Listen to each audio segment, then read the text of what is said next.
Сокулук районунун акимине сөгүш берилип, орун басары иштен алынды. Бишкектик тургун лифтке кыпчылып каза болду. 2 күндөн кийин ЖККнун аскерлери Казакстандан чыга баштайт. Бизондун эфирин айтмакчы программасы улантат. Күндүн маанилүү жаңылыктары менен таанышып алыңыздар.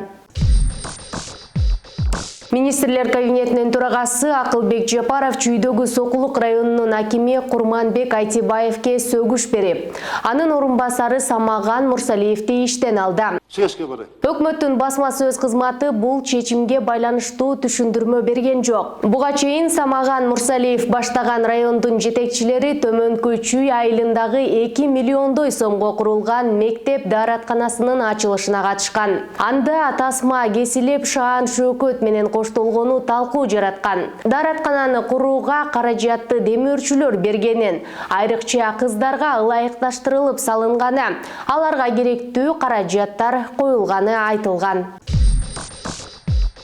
Бишкек шаарынын Октябрь районундагы Улан бир кичи районунда жайгашкан көп кабаттуу үйдүн жашоочусу лифтке кыпчылып каза болду. Өзгөчө кырдаалдар министрлигинин басма сөз кызматынын маалыматына караганда 38 жаштагы киши коляскадагы баласы менен кирип жаткан учурда лифт иштеп кетип кыпчып калган. Коляскадагы ымыркай жабыркаган эмес. Аталган үйдүн лифттин кайсыл мекеме тейлери жөнүндө маалымат айтылган жок. Адистер шаардагы көпчүлүк эски үйлөрдөгү лифттердин эскилиги жетип, кооптуу болуп калганын айтып келишет.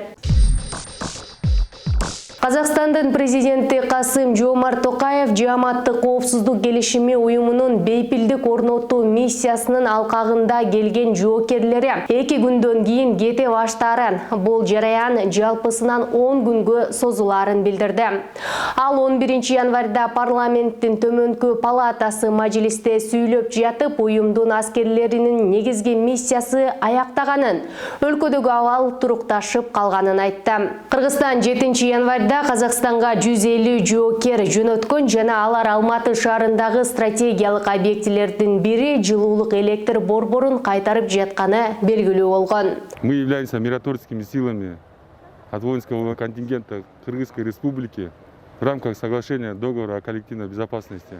Наша цель – прибытие братский народ в Республику Казахстан, охранять и оборонять важных государственных и военных объектов. В данное время наша задача – охранять Теплоэлектроцентраль 2. Касым-Жомарт Токаев 11 январда соңку окуяларга байланыштуу түзүлгөн ыкчам штабдын онлайн жыйынын өткөрүп, анда күч органдарынын жетекчилери жана башкы прокурорлор маалымат берди. Ага ылайык өлкөдө антитеррордук операциялар башталгандан бери 400дөн ашык сотко чейинки иликтөө жүрүп жатат. Адам өлтүрүү, бийлик өкүлдөрүнө зомбулук көрсөтүү, мамлекеттик органдардын имаратына чабуул жасоо фактыларына байланыштуу 388 кылмыш иши козголду.